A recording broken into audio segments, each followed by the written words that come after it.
Weekend ആയി കഴിഞ്ഞാൽ എങ്ങോട്ടേലും പെട്ടിങ്ങളൊക്കെ എടുത്ത് പോകലാണ് നമ്മളെ മെയിൻ പരിപാടി. ഏതായാലും ഇപ്രാവശ്യം നമ്മൾ പോയത് എൻ്റെ കസിൻ്റെ വീട്ടിലേക്കാണ്. അവിടെ ഞങ്ങളെയും കാത്ത അവിടെ അങ്ങനെ നിൽക്കണ്ടായിരുന്നു.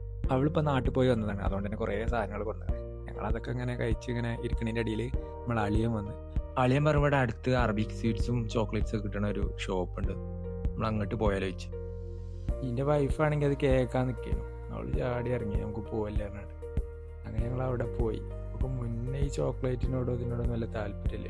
അപ്പോൾ എന്താണാവോ പ്രസവത്തിന് ശേഷം നല്ല ക്രേവിങ് ആണ് ചോക്ലേറ്റിനോടൊക്കെ. 37 സാധനമൊന്നും വാങ്ങൂലാണ് കയറിയതാണ്. എന്തൊക്കെയാ വാങ്ങി കൂട്ടിക്കണേ. പിന്നെ ഇടക്കപ്പിളയിലും ആയതുകൊണ്ട് പ്രശ്നമില്ല. പിന്നെ നമ്മൾ 2 ബർഗർ വാങ്ങിയാണ്ട് വീട്ടിൽ പോയി. വിശന്നിട്ടൊന്നുമില്ല, പിന്നെ കൂട്ടത്തിലാകുമ്പോൾ രസമല്ലേ. അങ്ങനെ ഞങ്ങൾ അവിടുന്ന് സലാം പറഞ്ഞു ഇറങ്ങി. പിറ്റേന്ന് ഉച്ചയ്ക്ക് നമുക്ക് ഷാർജയിൽ ഒരു പരിപാടി ഉണ്ടായിരുന്നു. അപ്പോൾ നമ്മൾ അവിടെ പോവാണ്.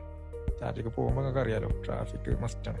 പിന്നെ മാത്രമല്ല അവിടെ ചെന്നിട്ട് പാർക്കിംഗ് കിട്ടണമെങ്കിൽ ഭയങ്കര ബുദ്ധിമുട്ടാണ്. പക്ഷെ അൽഹംദുലില്ലാ ഭാഗ്യത്തിൽ നമുക്കത് പെട്ടെന്ന് തന്നെ പാർക്കിംഗ് കിട്ടി. ഇവിടെ വന്നുകൊണ്ട് നല്ലൊരു മട്ടൺ ബിരിയാണി കഴിക്കാനായി. നമ്മൾ ചെക്കൻ്റെ മുഖത്തുള്ള സന്തോഷം കണ്ടില്ലേ. അപ്പോൾ ഫാൻ കണ്ടിട്ടാണ് ഈ സന്തോഷം. നാട്ടിൽ നിന്ന് കണ്ടിട്ടേ പിന്നെ ഷാർജയിലെത്തിയിട്ട് അത് കാണുന്നത്. ദുബായിൽ സാധനമില്ല. അങ്ങനെ ഈ വീക്കെൻഡ് കഴിഞ്ഞു. ഇനിയിപ്പോൾ നാളെ പണിക്ക് പോകണം. എന്തായാലും പോയ സമയത്ത് നമുക്ക് നല്ലൊരു മഴ കിട്ടി. ഇത് ഇവിടുത്തെ കാലാവസ്ഥ മാറി തണുപ്പ് തുടങ്ങാനുള്ളതാണെന്ന് കരുതണം. എന്നാലും അടുത്ത വീഡിയോയിൽ കാണാം ഇൻഷാ അല്ലാഹ്.